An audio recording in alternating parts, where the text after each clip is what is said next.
தவம் இப்பதான் பலிக்க போகுது.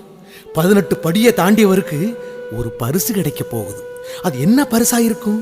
இந்த பாட்டுல அதுக்கு விடை கிடைக்கும்.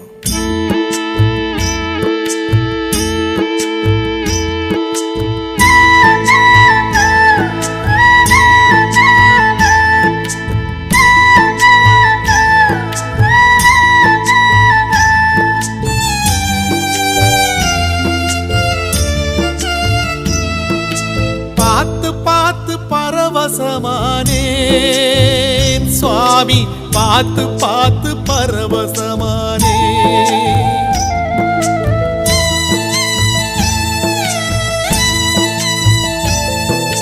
பார்த்து பார்த்து பரவசமானேன்